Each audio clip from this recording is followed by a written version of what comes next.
So kita nak cerita pasal pergerakan air daripada akar ke daun. So pergerakan air daripada akar ke daun dia ada 3. Okey, dia ada 3 episod. Episod yang pertama kita mulakan adalah daripada tanah. So episod yang pertama adalah tekanan akar. So dalam tekanan akar ni apakah peristiwa yang paling penting adalah mengenai osmosis. Kemudian episod yang kedua nama dia adalah tindakan kapilari. Dalam tindakan kapilari ni ada 2 daya yang menolong air bergerak. Air tu bergerak daripada tanah ke akar. So awak nak bayangkan sekarang pergerakan air tu macam melawan, kita nak cakap pergerakan air tu dia melawan gravity tau. Maksudnya daripada bawah naik ke atas. So basically adalah untuk tumbuhan tu adalah sangat sukar. Sangat susah. Okay, dan perjalanan molekul air tu adalah sangat jauh. So basically dalam episod 2 ada ada 2 peristiwa yang paling penting atau ada 2 daya yang dapat menolong pergerakan air. Pertama adalah daya lekitan. Kedua adalah daya lekatan. So daya lekitan adalah daya antara molekul air dan molekul air. Okay, ini adalah daya lekitan. So daya lekitan saya ulang lagi sekali, dia adalah daya di antara molekul air dan molekul air, kita panggil dia sebagai lekit. So anything kalau korang pegang dodol atau korang pegang gam tu yang molekul yang sama, korang akan panggil itu adalah melekit. So melekit adalah daripada molekul air dengan molekul air. Maksudnya daya antara H2O dan juga H2O. Okay, so H2O dengan H2O. Disebabkan dia ada ikatan antara molekul air. Molekul air ni korang akan nampak dia macam satu rantai. Rantai yang panjang dia pergi bergerak menghala sampai ke atas. So itu kita panggil dia sebagai daya lekitan antara molekul air. Tetapi ada daya lagi satu, namanya adalah daya lekatan. Daya lekatan ni pula adalah antara molekul air dengan medium lain. So dalam kes ini adalah dinding xilem. So senang kata yang ini ada satu daya dia melekat dengan dinding. Ni melekat dengan dinding xilem. So ini kita panggil dia sebagai tindakan kapilari. Okay. Now kenapakah dipanggilkan sebagai tindakan kapilari? Sebab kita nak bayangkan satu, ciri xilem ni adalah sangat kecil. Diameter xilem ni adalah sangat kecil. Disebabkan diameter yang sangat kecil tu, itu yang kita panggil dia sebagai kapilari. So kapilari merujuk kepada diameter xilem. So far okay Is it okay? Okay tak? Is it okay? Okay. Saya tak boleh tengok muka awak tau. So bila saya tak dapat tengok muka awak, dia ada satu perangai jadi paranoid tau. So saya tak boleh nak assume awak faham ke awak tak faham. Okay, now. So drama yang ketiga ni pelik sikit tau. Drama yang ketiga ni korang dah pernah dengar. Saya kata macam korang tengok drama Melayu, so basically korang macam dah pernah dengar. Macam jalan cerita dia lebih kurang sama. Okay. Cuma hero dengan heroin je lain. So dalam tarikan transpirasi ni unik sikit tau. Tarikan transpirasi, tadi kan kita cakap air tu bergerak daripada akar, daripada akar sampai ke batang pokok. Okay, now bila dia sampai dekat daun ke atas ni sebenarnya ada satu daya yang lebih kuat tau. Senang kata molekul air tu tak rela naik ke atas tau. Senang kata molekul air tu tak rela sampai daun. Langsung tak rela. Tapi air ni terpaksa. Kenapa air tu boleh dipaksa tarik sampai ke daun? Sebab bila dekat daun ada satu tarikan namanya tarikan transpirasi. So tarikan transpirasi ni buat apa? Senang kata air tu belum sampai ke daun, transpirasi dah berlaku. Saya ulang slow-slow. Okay, molekul air H2O tu daripada tanah pergi ke batang sampai ke daun. H2O tu. Tapi H2O tu belum sampai daun. Transpirasi dah berlaku. Tarikan transpirasi dah berlaku. Kenapa saya cakap macam tu? Disebabkan molekul air ni dah sibuk. Molekul air dekat stoma ni, H2O yang ada dekat stoma ni, dia dah sibuk tersejat keluar. So antara tiga daya ni, antara 3 episod yang paling hebat sekali, yang paling bagus sekali adalah transpirasi. Tarikan transpirasi. Okay, sebab tarikan transpirasi antara 3 daya ni, tarikan transpirasi adalah paling kuat sekali. Okay, sebab ia melibatkan molekul air tersejat keluar. Okay, now so kita tengok satu-satu. So episod yang pertama adalah tekanan akar. Saya cerita daripada gambar. Okay, now awak kena lukis gambar. Okay. Now, kita nak cakap, tadi kita nak cerita pasal keupayaan air. So, macam mana molekul air tu boleh meresap masuk? Okay, jalan cerita yang pertama adalah, nak bayangkan, ini adalah tanah. Tanah, kita kata keupayaan airnya adalah tinggi. Berbanding dengan sel rambut ni. Jadi kita kata KA tahu keupayaan air. Keupayaan air adalah rendah. Okay, now disebabkan keupayaan air dekat tanah tinggi ataupun bahasa lain, bila kita kata keupayaan air tanah tu tinggi, kita merujuk kepada molekul air tu yang banyak. So molekul air yang banyak, kita kata hypotonik ke hypertonik? Molekul air yang banyak. Hypotonik ke hypertonik? Molekul air banyak. Yes, kita kata sebagai hypotonik. So apakah itu hypotonik? Hypotonik bahasa kampung panggil adalah cair. Apakah dia masukkan cair? Sebab kita kata molekul air banyak. Zat terlarut sikit. Katakanlah kat kedai Adam. Adam buat, ada orang order air kat dia. Order katakanlah air Milo. Satu mug besar, Adam pergi letak Milo, satu sudu kecil. So of course lah kita kata larutan tu cair. Kenapa kita cakap cair? Sebab air lebih banyak daripada Milo. Tak balance. So itu kita panggil dia sebagai hypotonik. Okay. So hypotonik merujuk kepada satu keadaan H2O adalah banyak. Tetapi dalam nota awak, dalam buku teks awak, kita guna perkataan keupayaan air. So sebenarnya sama maksud. Keupayaan air merujuk kepada kawasan itu molekul airnya banyak. Disebabkan keupayaan air di tanah adalah tinggi. Alright. Sebab tu H2O akan meresap masuk. So H2O akan meresap masuk. Pertama dia akan meresap masuk ke sel akar.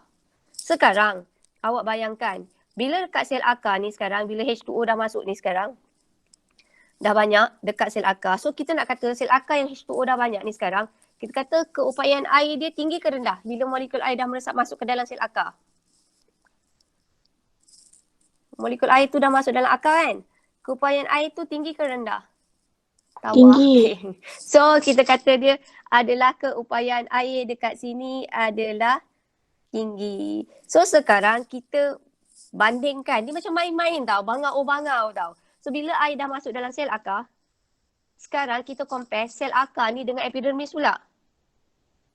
So sekarang apabila kita compare, okay, ayat saya yang pertama, saya buat ayat paling bodoh sekali lah. So pertama, keupayaan air di tanah adalah tinggi berbanding sel rambut. Oleh itu, H2O meresap masuk ke dalam sel akar secara osmosis. So ayat saya nombor 2 pula. So sekarang ayat saya nombor 2 pula. Sel akar adalah mempunyai keupayaan air. Okey, ni keupayaan air. Keupayaan sekarang sel akar. Banyak sangat short form kan tak faham. Sel akar mempunyai keupayaan air yang tinggi berbanding apa? Cuba awak tengok dalam ni. Berbanding apa? Mula kita ada sel rambut. Oh, sel rambut. Subhanallah. Walhamdulillah. Sel akar saya buat. Sel rambut akar lah kan. Ini adalah keupayaan, betul lah. Keupayaan air di tanah adalah tinggi berbanding sel akar rambut. So sekarang sel rambut akar. Sel rambut akar mempunyai keupayaan air yang tinggi berbanding apa? Berbanding apa? Daripada gambar ni sel akar ni dia punya jiran siapa? Siapakah jiran untuk sel akar? Okay, thank you. Okay, siapakah jiran untuk sel akar? Daripada gambar ni, siapakah jiran sel akar? Yes, thank you Huda. Jiran di nombor 2 adalah epidermis. Okay, so sekarang kita nak kata sel akar mempunyai keupayaan air yang tinggi berbanding epidermis. So apa kesan bila sel rambut akar mempunyai keupayaan air lebih tinggi berbanding epidermis? Apakah kesannya? Apakah kesannya? Air meresap masuk. Alhamdulillah. So kita nak kata H2O meresap masuk ke dalam epidermis. Dia macam ulang je. Okey, so ayat dia pula keempat. Sekarang bila air tu dah masuk dalam epidermis. So sekarang apa ayat seterusnya untuk epidermis? Keupayaan air epidermis apa? Adalah bila molekul air tu dah masuk ke dalam epidermis, keupayaan air dekat epidermis tu pula, air ni dah banyak tau. Molekul air dia adalah banyak. So kita kata keupayaan air, Ka ni keupayaan air epidermis tu tinggi ke rendah? Tinggi. Yes, very good. Keupayaan air epidermis tinggi berbanding siapa pula? Berbanding siapa? Konteks. Yes, very good. Berbanding cortex. So oleh itu H2O meresap masuk. Okay, bla bla bla. Okay, Ayu ni masuk. Okay, sekejap. So senang kata saya terus buat ni tau. H2O meresap masuk. Saya buat ayat dia. Sini. Ui, tak cantik lah. Warna apa boleh nampak jelas ni? H2O meresap masuk. Dekat sini H2O meresap masuk. H2O meresap masuk. So kesimpulannya H2O meresap masuk adalah disebabkan perbezaan keupayaan air. So kesimpulannya saya buat di sini. H2O akan bergerak daripada saya ambil sel akar rambut, sel rambut akar. Kemudian dia pergi ke epidermis.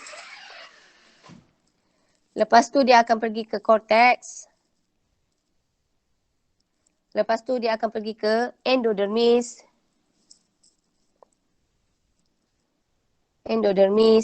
Lepas tu dia akan pergi ke bahagian xylem. Okey. So macam mana molekul air boleh meresap masuk disebabkan air meresap masuk melalui proses apa? Air meresap masuk melalui proses apa? Apakah proses yang menyebabkan air masuk? Air masuk daripada satu sel ke satu sel melalui proses apa? Dia start huruf O. Melalui proses apa? Ini perisikal.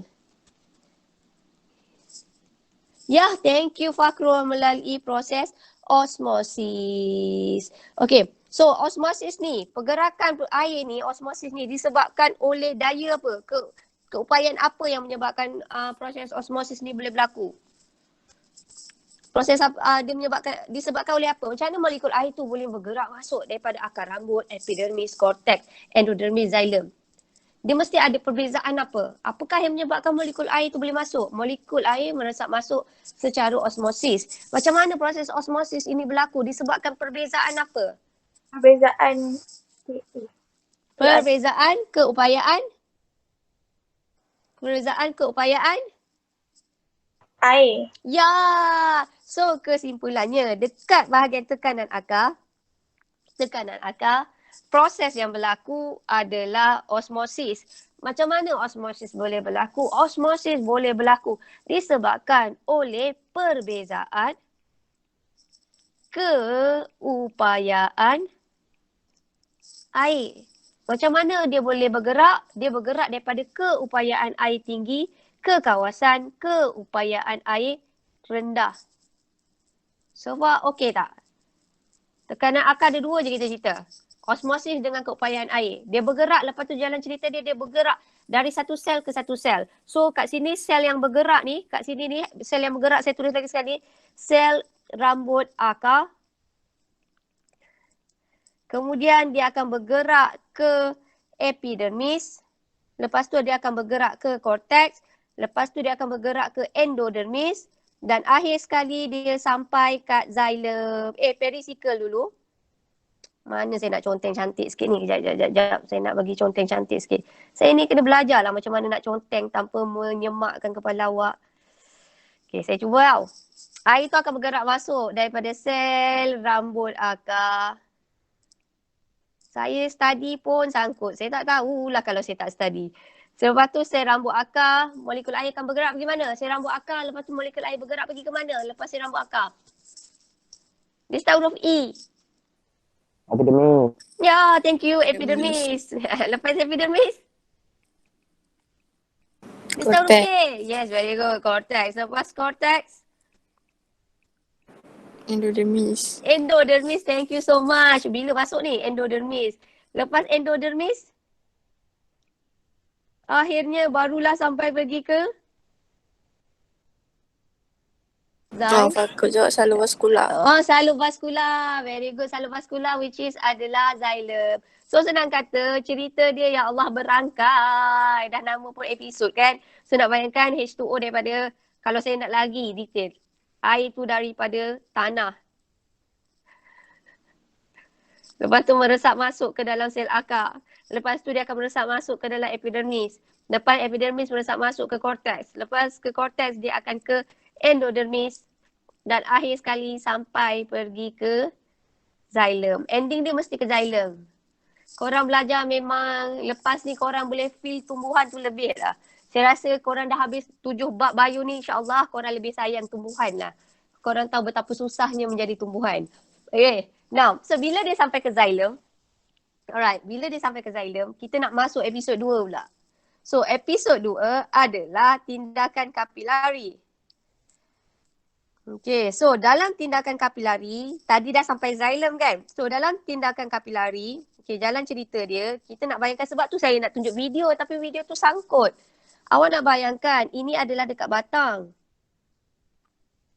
Ini air ni awak nak bayangkan, air tu tadi jalan cerita dia tu tadi daripada tu yang daripada tanah.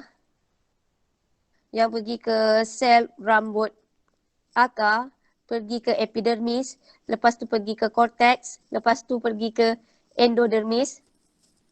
Endodermis akhirnya sampai ke xylem. So sekarang kita dah cerita dia sampai kat xylem. Bila kat xylem, xylem ni awak nak bayangkan ini macam pokok yang tinggi gila. So macam mana molekul air tu nak bergerak pergi ke daun. Sedangkan awak nak bayangkan air tu adalah daripada tanah. Sini. Nak sampai ke daun. So kita nak cerita air tu sekarang bergerak ni ya. Air tu bergerak adalah sangat jauh. So sekarang air tu nak melawan gravity force. So ni H2O. Yang saya lukis ni H2O, H2O, H2O. So H2O ni nak bergerak sepanjang salur xylem dekat batang ni disebabkan ada satu tindakan which is namanya tindakan kapilari. Again, apakah yang dimaksud sebagai kapilari? Kapilari merujuk kepada satu diameter yang kecil. So xylem ni diameternya kecil. Diameter adalah sangat kecil.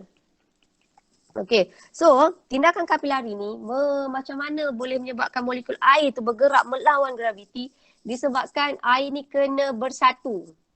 Macam orang kata bersatu teguh, bercerai roboh. Samalah juga dalam keadaan ni. So satu sifat air ni dia ada semangat kekitaan dia punya what do we call, macam kalau lelaki dia nak bayangkan Adam, dia punya brotherhood dia tinggi. So sama juga dengan molekul air. Molekul air ni antara ikatan dia, antara bonding dia adalah sangat kuat. So molekul air dengan molekul air ni, yang ini kita panggil dia sebagai daya lekitan. Daya lekit. Lekit is like sama molekul. Macam korang pegang gang, korang pegang dodol. Molekul yang sama, korang kata dia sebagai lekit. Apakah itu lekat? Lekat macam stiker. Lekat. Korang kalau ada stiker, korang suka lekatkan pelekat tu dekat kawan awak kan. Maksudnya adalah daripada kertas tu korang lekat dekat medium lain. So lekat adalah antara daya antara molekul air dengan bahan lain. Dalam kes ni adalah dinding xylem. Disebabkan ada daya ni yang menyebabkan molekul air ni, awak tengok ni, molekul air ni, dia jadi macam rantaian panjang.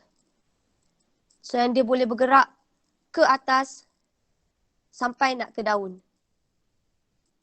Okay, so kat sini. So again, saya tanya, apakah nama daya yang mengikat antara molekul air dan molekul air? Apakah nama daya? Okay, circle. Apakah nama daya yang bond, yang mengikat antara molekul air dan molekul air? Lekat ke lekit? Lekat ke lekit? Yes, thank you Fakrul. Namanya adalah lekit. Kemudian daya antara molekul air dengan dinding xylem itu kita panggil dia sebagai lekat. So disebabkan oleh ada daya lekatan dan lekitan, molekul air ni macam satu rantaian yang sangat panjang. Dia akan bergerak sampai pergi ke daun. So dalam tajuk tindakan kapilari ni, okay, keyword dalam tindakan kapilari ada 2 saja, which is adalah daya lekitan dan satu lagi adalah daya lekatan. Alright, so now seterusnya. Okay, kita sampai dekat daun. So sekarang bila dekat daun, episod ketiga ni episod paling akhir sekali tau. Episod paling akhir sini, okay, nama pun transpirasi. Bila kita kata transpirasi, apakah yang awak faham mengenai transpirasi? Apakah itu transpirasi? Apakah itu transpirasi? Apakah itu transpirasi? Apakah yang awak faham? Kehilangan air. Yes, very good. Proses kehilangan air dari mana tu Amsyah? Stoma. Yes, melalui stoma. So, saya nak cerita macam ni tau Amsyah. Tadi saya kata, okay, awak bayangkan ini xylem tau. Okay, ni xylem. Okay, ni gambar ni ada 2. Satu buku teks lama, satu buku teks baru. Tadi kita nak awak tahu kan ada air tu tadi bergerak di sepanjang dekat batang pokok, dekat xylem. So, kita nak bayangkan air tu belum sampai dekat xylem daun. Ini xylem kat daun. Air belum sampai kat sana. Tapi molekul air dah sibuk keluar. Sebab tu, bila sampai kat daun mana saya lukis? Okay. Lukis lagi sekali pokok. Saya rasa tak sampai gutasi ni. Okay, tajuk ni memang berat sikit. Okay. Now, ini adalah pokok. So, pertama kita nak check up daya yang ada dekat sini. Ini tadi kita kata adalah tindakan tekanan akar. Sini adalah tekanan akar. Di sepanjang sini ni kita panggil dia adalah sebagai tindakan kapilari. Tindakan kapilari. So awak nak bayangkan H2O bergerak. Okay. Tapi H2O ni saya nak bayangkan belum sampai daun. Betul tak? Okay. Belum sampai daun. Tapi ada molekul air. Dah ada H2O meresap keluar. So episod kat sini dia buat episod baru pula. So, dalam episod tarikan transpirasi, awak kena cerita dulu apakah yang berlaku kat stoma. Sebab air ni daripada, orang kata daripada xylem dekat batang ni belum sampai atas. Tapi molekul air dah meresap keluar. So, jalan cerita dia mesti mula dari sini, stoma. So, kalau lah awak tengok kat sini, saya akan mula daripada sini. H2O tersejat keluar. Tersejat. So ini adalah tersejat. So ini akan menyebabkan H2O di kawasan mesofil berspan tu sedikit. Bila H2O di kawasan mesofil berspan, ni kawasan mesofil berspan. Bila H2O di sini sikit disebabkan ada air tersejat melalui transpirasi.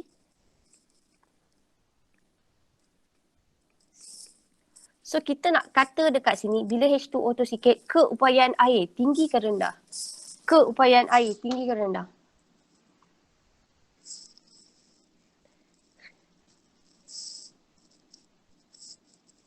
Tinggi ke rendah? Keupayaan air tinggi ke rendah? Rendah. Yes, very good. So kita nak kata di sini adalah keupayaan air adalah rendah. Bila keupayaan air kat sini adalah rendah, okey, keupayaan air dekat sel yang bersebelahan ni adalah tinggi. Menyebabkan dia menarik air. So ada H2O yang menarik masuk ke kawasan mesofil berspan. So jalan cerita dia sama. So sekarang ada H2O ni, lama-lama H2O tu akan ditarik ke xylem. Okay, saya buat cerita dia macam ni tau. Macam ni. Saya takut korang dah pengsan dah ni. Okay, so ayat dia pertama. Ayat dia dekat sini. Transpirasi berlaku adalah air meresap keluar. Ni keyword dia, meresap keluar. Kemudian bila air meresap keluar, dia akan menyebabkan sel mesofil berspan ni akan kehilangan air. So bila kita kata kehilangan air, kita kata keupayaan airnya adalah rendah. So keyword dia kat sini, nombor 2. So sel mesofil berspan, keupayaan airnya rendah. Ayat ketiga, air daripada sel berhampiran akan bergerak secara osmosis. So jalan cerita dia terbalik tau. Saya cuba cantik sikit-sikit. Okay, so pertama tadi kita kata H2O ni meresap keluar. So sekarang keupayaan air dekat sel ni, sel mesofil ni, berspan ni adalah rendah berbanding sel bersebelah. So sekarang ditarik air. So sekarang bila ditarik air, saya nak compare sel yang bersebelahan ni pula. Compare dengan xylem. Sel bersebelahan ni bila molekul air tu dah ditarik, sel bersebelahan ni dia punya keupayaan air sikit pula berbanding dekat xylem ni. So, ini akan menyebabkan molekul air tu akan ditarik ke dalam sel bersebelahan. Senang kata, pergerakan air adalah secara osmosis. Dan macam mana molekul air tu bergerak secara osmosis disebabkan oleh perbezaan osmosis, disebabkan oleh perbezaan keupayaan air. Dan dia bergerak daripada perbezaan keupayaan air yang macam mana? Tinggi rendah ke tinggi? Perbezaan keupayaan air yang mana? Dari mana ke mana? Dari mana ke mana? Daripada tinggi ke rendah ke tinggi? Dari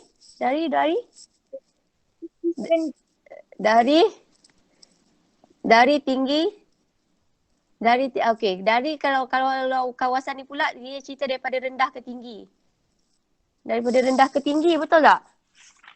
Rendah ke tinggi pula kan? Keupayaan air ni adalah daripada kawasan rendah ke tinggi. Yang ni yang pening sikit ni. Tapi betul ni daripada rendah ke tinggi.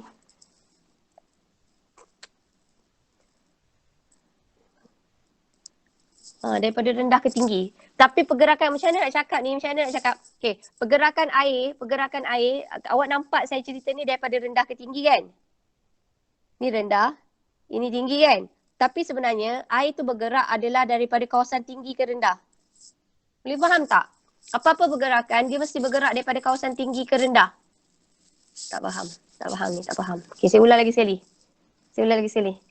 Tak faham ni, tak faham. Okay, saya conteng. Saya padam semua. Semua.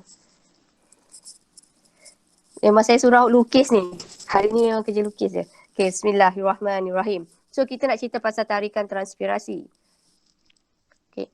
Dalam tarikan transpirasi ni, yang pertama berlaku adalah H2O tersejat keluar dari stoma. So ayat pertama kat sini, yang sini. So H2O tersejat keluar. Bila H2O tersejat keluar, okay, awak tengok saya ambil satu sel. Okay, katakanlah saya ambil sel di sini. Okay, sel yang ini, saya cakap kat sini. Ini air dah tersejat keluar, H2O. So sekarang sel mesofil berspan kekurangan air. Dia H2O-nya adalah kurang. Saya pakai H2O kurang je. Okay, so H2O dekat yang ini adalah H2O kurang berbanding H2O di sini. So H2O yang dekat sini. Okay, H2O yang dekat sini, kita kata H2O yang ada dekat sini adalah tinggi. Disebabkan H2O dekat sel mesofil berspan ni adalah rendah berbanding dengan sel jiran dia. Saya panggil sel jiran dia. Ni saya panggil sel jiran tau. Disebabkan molekul air dia, beza molekul air. Saya tak nak pakai keupayaan dulu. Awak nampak sel mesofil berspan dekat sel mesofil berspan H2O-nya adalah sedikit berbanding sel jiran dia. Okey, jiran dia ni banyak. Disebabkan ini sikit, ini adalah banyak, H2O meresap masuk. H2O meresap masuk secara osmosis. Kenapa H2O tu meresap masuk? Disebabkan kawasan jiran dia, sel jiran dia, molekul airnya adalah banyak. Ayat dia. Pak, saya boleh tukar ayat tak pakai molekul air. Now, so sekarang kenapa molekul air tu boleh masuk dalam sel mesofil berspan? Disebabkan sel jiran ni keupayaan airnya adalah tinggi. Ataupun bahasa lain, disebabkan keupayaan air dekat sel mesofil berspan adalah rendah. Oleh itu molekul air ditarik masuk ke dalam sel mesofil berspan. Okey, saya tulis dalam bentuk ayat. So sekarang ayat saya nombor 2. Meresap keluar menyebabkan sel mesofil berspan kurang air. H2O adalah kurang berbanding sel jiran. Pusing-pusing, relax je Okay, now. Saya cuba ni, korang pun kena cuba. Okay, now sel mesofil berspan. Okay, sel mesofil berspan. Molekul airnya adalah kurang berbanding sel jiran. Oleh itu, H2O dari sel jiran meresap masuk ke dalam sel mesofil berspan. So far sampai sini okey tak? So far sampai sini boleh faham tak? Korang boleh faham tak? You guys boleh faham tak kat sini? Korang boleh faham tak?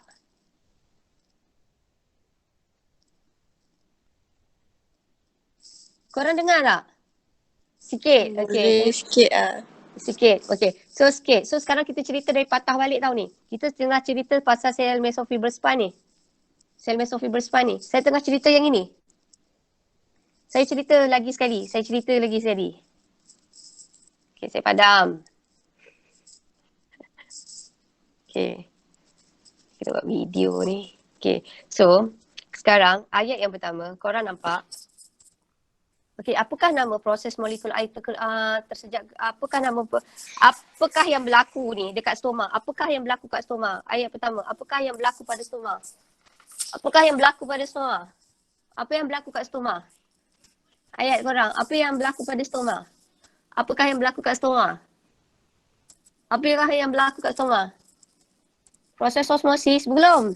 Stoma ni jadi wap air. H2O tersejat. Yes, transpirasi ataupun H2O tersejat. So ayat saya H2O tersejat keluar jadi wap air melalui stoma. Sebab tu tadi saya nak tunjuk video tapi video tu sangkut. Okay. Now, so sekarang bila air tu tersejat keluar, sekarang kita tengok pula mangsa bila air tu tersejat keluar, dia akan menyebabkan sel mesofil ni apa? Saya buat biru ni, warna biru ni. Dia akan menyebabkan apa? Bila air tersejat keluar, dia akan menyebabkan apa? Sel mesofil yang warna biru ni. Sel mesofil berspan. Air dah tersejat keluar. So, sel mesofil berspan ni kurang air ke H2O banyak ke sikit? Sikit. Yes, thank you so much. So H2O, sel mesofil berspan, H2O-nya akan jadi sedikit. Okay. So sekarang, sikit berbanding mana? Saya panggil berbanding sel bersebelahan. Okay. Now, sel bersebelahan saya pakai warna merah. Ni lah. Warna merah ni. Ini adalah sel bersebelahan. So ayat saya sekarang. So kalau kita compare dengan sel bersebelahan ni. Okay, sel mesofil berspan kita compare dengan sel jiran di sini. Molekul air dekat sel jiran yang warna merah ni banyak ke sikit? Banyak. Yes, thank you so much. So molekul air dekat sini adalah banyak. Disebabkan molekul air dalam ni adalah sedikit. Dekat sel bersebelahan warna merah tu banyak. Apakah proses yang berlaku? Osmosis. Yes, very good. So, ayat saya nombor 3 saya akan kata sel mesofil berspan ni menyebabkan saya nak menyebabkan H2O dari sel bersebelahan meresap masuk ke dalam mana? Daripada sel bersebelahan tu nak masuk pergi mana? Pergi mana? Ke mana? Yes, thank you so much sudah ke mesofil berspan. So sekarang jiran tu, bila jiran tu, air daripada sel jiran tu dah kena sedut masuk ke dalam sel mesofil berspan, apa jadi pada sel jiran tu tadi? Apa jadi pada sel jiran tu? Ayat nombor 4 saya. Apa jadi pada sel jiran tu? Apa jadi pada sel jiran tu? Molekul air daripada sel jiran tu dah meresap masuk ke dalam sel mesofil berspan tau. So sekarang sel jiran mesofil tu, tak payahlah saya tulis saja. Sel jiran sekarang H2O dia banyak ke sikit? Sel jiran tu H2O. Ya, thank you so much. So sekarang yang warna merah tu H2O-nya adalah sel jiran H2O-nya adalah sikit berbanding saya ambil yang warna kuning ni tau. This one. Apa yang kuning ni? Ini apa sebenarnya ni? What is this? Berbanding what? Berbanding apa ni? Yang kuning tu apa? Berbanding apa? Xylem. Terima kasih, berbanding xylem. Saya nak buat pagi takut korang pengsan. Saya nak buat malam takut korang berjuang. So I don't know when the right time. Okay. So sel jiran H2O adalah rendah berbanding salur xylem. So sekarang saya buat episod dia pula.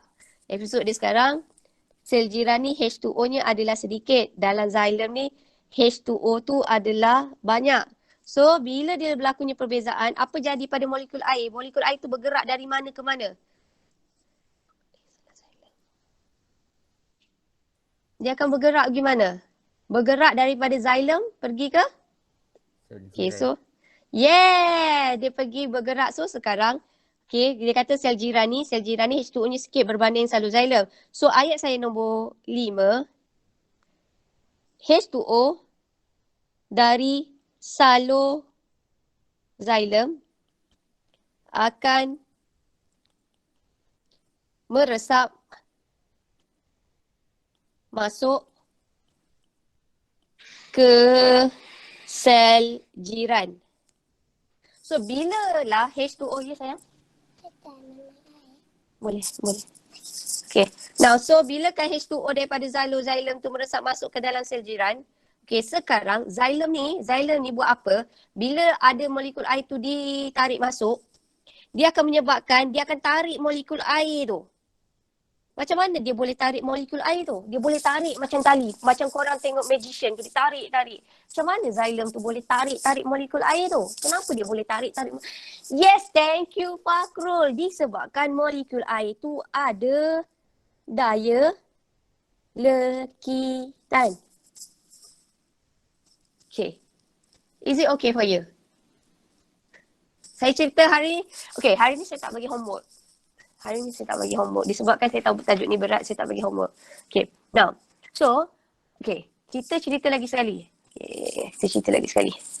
Mana lagi tempat yang saya nak conteng ni? Habis semua saya conteng. Tak nak. This one. Okay, right. So, sekarang kita nak cerita lagi sekali. Okay, kesimpulan cerita hari ni adalah proses pergerakan air. Proses pergerakan air hari ni kita belajar. Ada berapa proses pergerakan air yang kita belajar? Ada berapa tindakan yang boleh memastikan molekul air tu boleh bergerak daripada tanah ke akar? Apakah dia? Apakah daya yang boleh menyebabkan molekul air tu?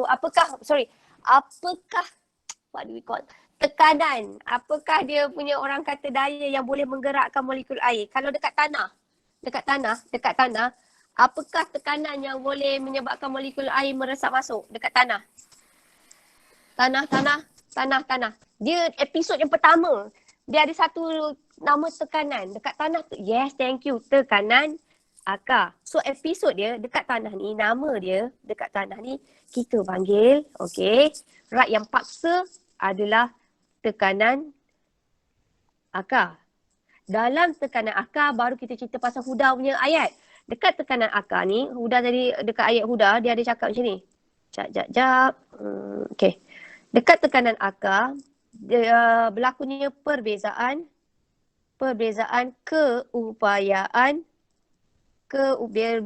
keupayaan air.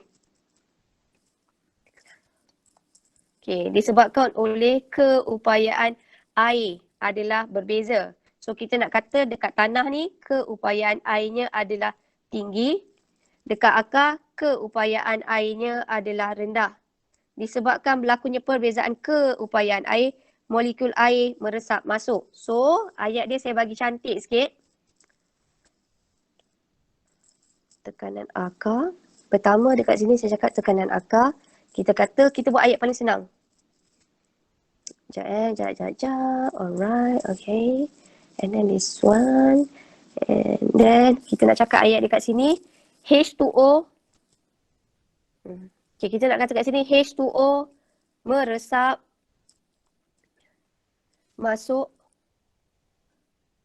dari kawasan keupayaan air tinggi ke rendah. Okay, so ini melalui proses apa? Macam mana molekul air tu bergerak masuk di tekanan akar? Melalui proses apa? Okay, nama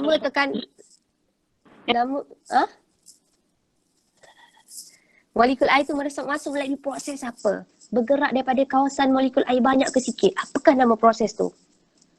Yes, thank you. Osmosis. So, H2O boleh meresap masuk. Okay, melalui osmosis. Okay, so pergerakan air. Lagi sekali, dekat tekanan akar. Pergerakan air jalan ceritanya adalah daripada sel rambut akar.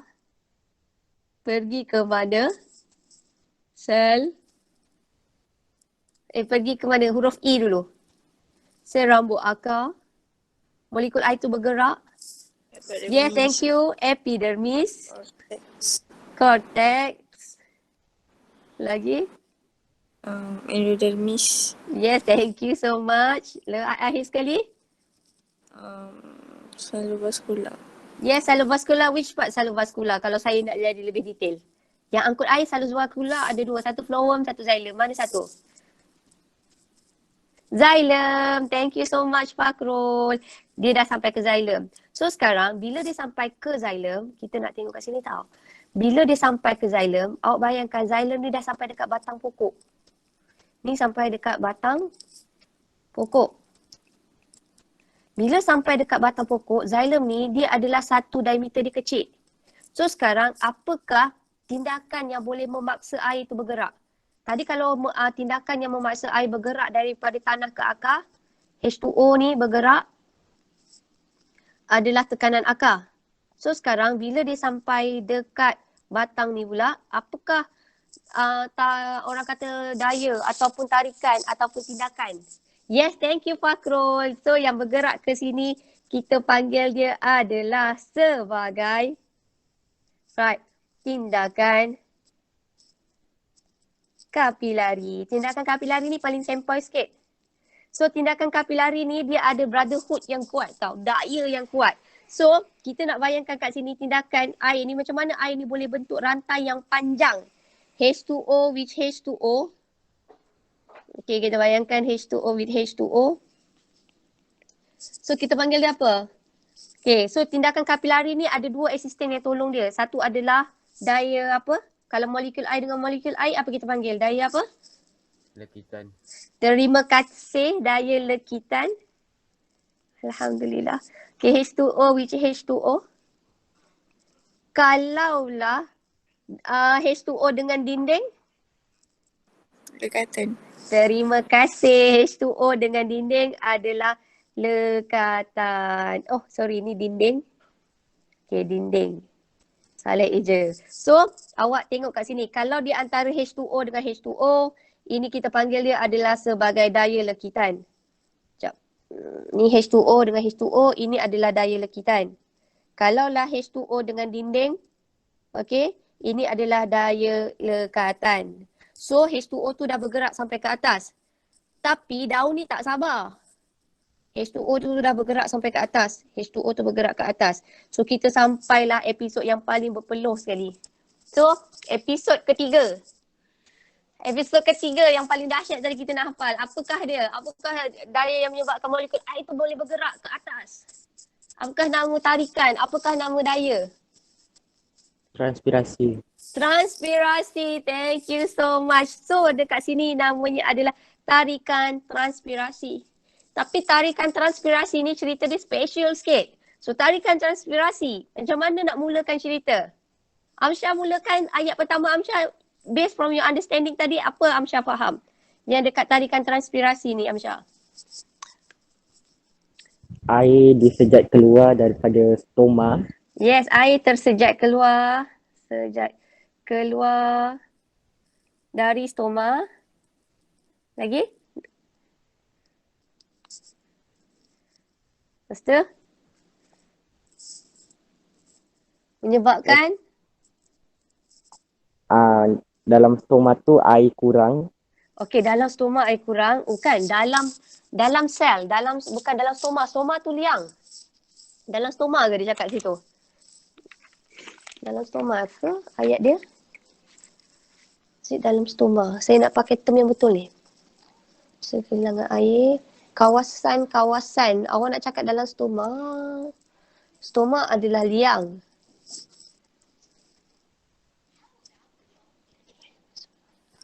Okay, now, okay, dalam stoma, dekat dengan stoma tu ada sel apa? Dekat dengan stoma ada sel apa?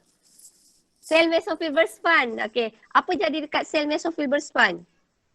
Sel mesofil berspan?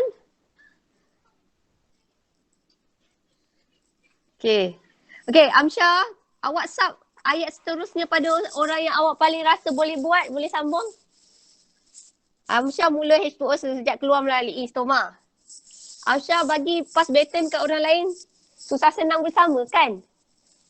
Fakrul lah, Fakrul. Fakrul. Okay, Fakrul kalau tak mau boleh Fakrul nak type je pun tak apa. Kalau nak cakap pun boleh. So, sel mesofil berspan, Fakrul? Sel mesofil berspan.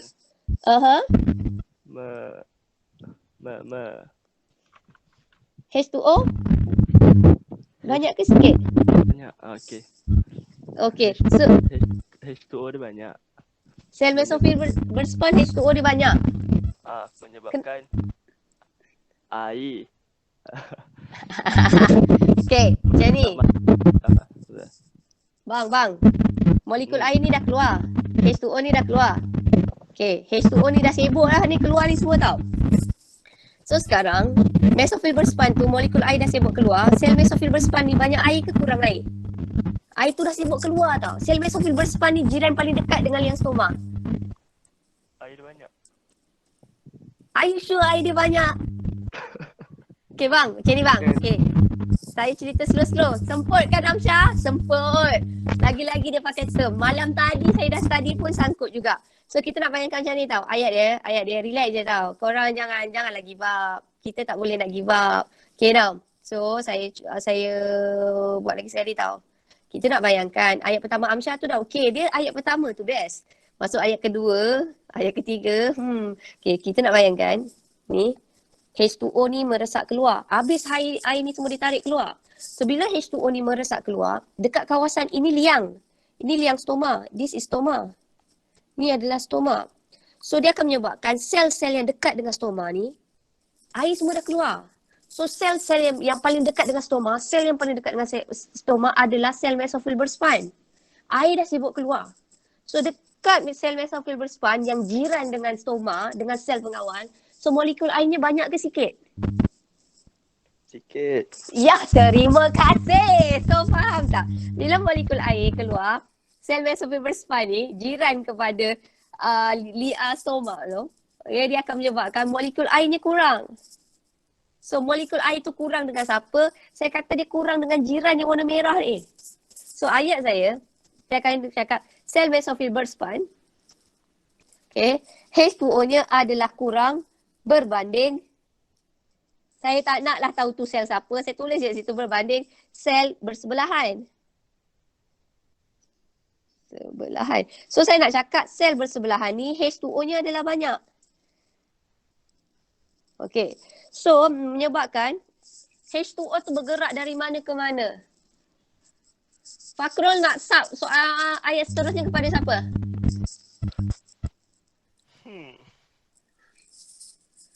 Fakrul nak sub pada siapa? Radi. Radi. Okay Radi, ayat seterusnya. H2O?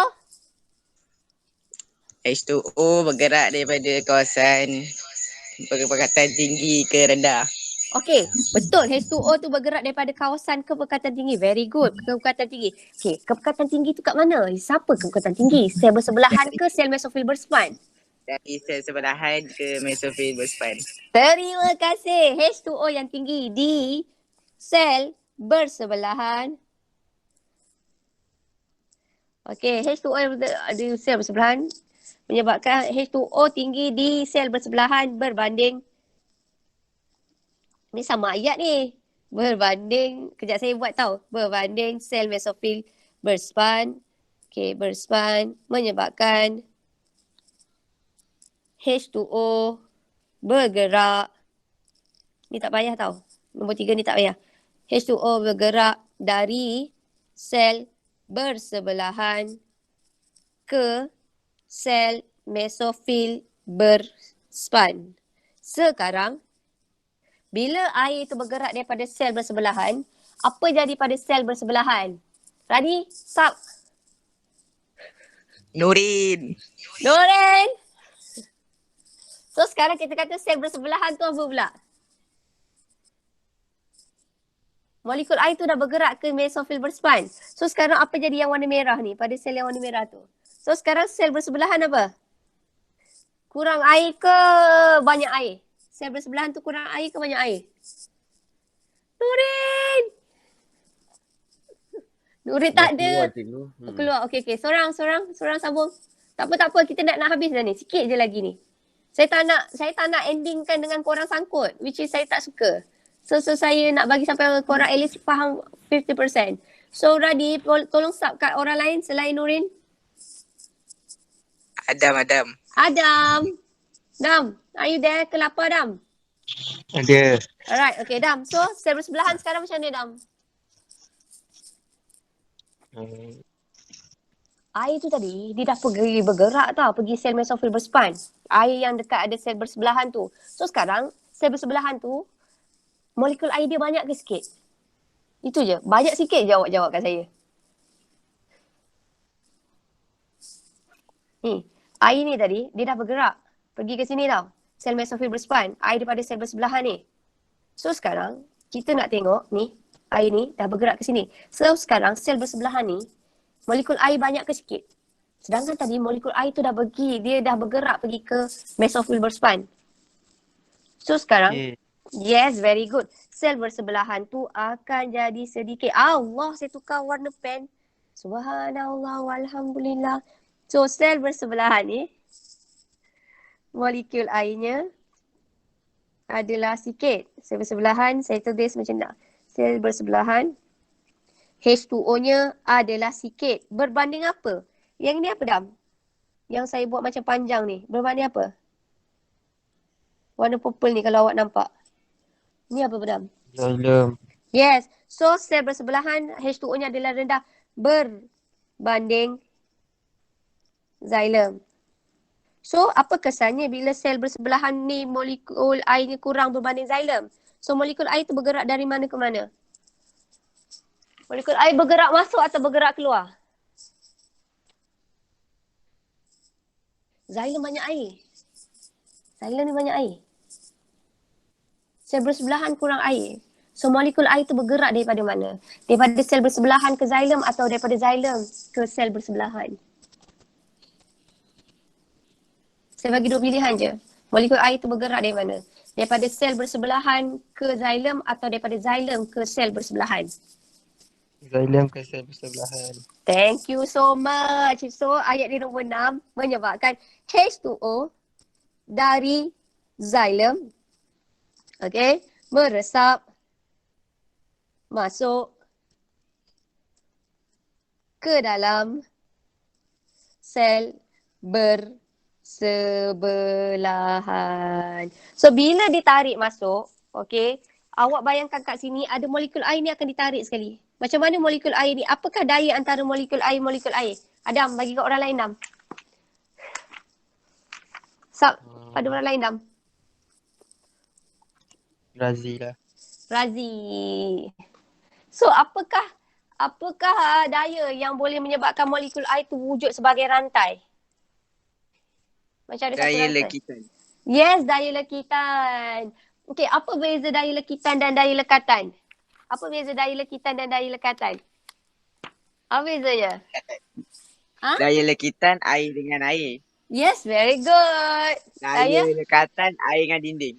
Yes, thank you so much. So, senang kata kesimpulannya, ya Nurin, tak apa lain kali I panggil you lagi. So, senang kata kesimpulannya, pergerakan air, dia ada 3 episod. Episod yang pertama adalah tekanan akar. Tekanan akar, lagi sekali saya cakap tekanan akar ni paling kacang sekali. Tekanan akar, kita hanya cerita adalah mengenai, Allah, apa benda Mardiana buat ni? Okey, tekanan akar kita nak cerita hanyalah mengenai osmosis. Dan juga kita nak cerita pasal keupayaan air. Dan satu lagi kat tekanan akar, awak just ingat pergerakan air. Which is daripada sel rambut akar, epidermis, cortex, endodermis dan juga xylem. Bila sampai kat xylem ni dah sampai kat tengah. Okay, bila sampai kat tengah, dia sampai kat batang. So, daya yang kedua adalah tindakan kapilari. So, tindakan kapilari ada 2 daya yang tolong dia. Senang je ni. Which is daya lekitan dan juga daya lekatan. So, lekit ni antara molekul air dan molekul air. Kalau lekat antara molekul air dengan dinding sel. So, molekul air tu akan bergerak sampailah ke daun. Tapi dekat daun ni ada satu daya paling kuat, paling hebat. So, daya yang paling kuat, paling hebat di daun ni, kita kenali dia sebagai tarikan transpirasi. Sebab tu nama dia tarikan transpirasi. Kenapa? Sebab statement kita yang pertama, tadi Amsyah buat, statement kita yang pertama adalah mengenai proses transpirasi. Sebab tu kita panggil dia sebagai tarikan transpirasi. So, tarikan transpirasi ni, adalah proses molekul air tersejat keluar. Apa kesannya molekul air tersejat keluar? Kesannya dia akan menyebabkan sel mesofil berspan mengalami kekurangan air. Okay, so bila sel mesofil berspan ni kekurangan air berbanding sel bersebelahan, ia akan menyebabkan ada molekul air tu ditarik masuk. Okay, H2O akan bergerak masuk. Okay, now so bila H2O bergerak masuk, sekarang sel bersebelahan ni H2O dia kurang pula. So bila H2O daripada sel bersebelahan ni kurang berbanding xylem, so H2O daripada xylem akan meresap atau ditarik masuk. So far, are you okay? Boleh tak? Is it okay? Boleh. Alright, so itu sahaja. Thank you so much. So saya akan sambung hari Rabu. Korang nak pukul berapa Rabu? Rabu nak pukul 2 ke 2.30? Makanlah, kesian korang.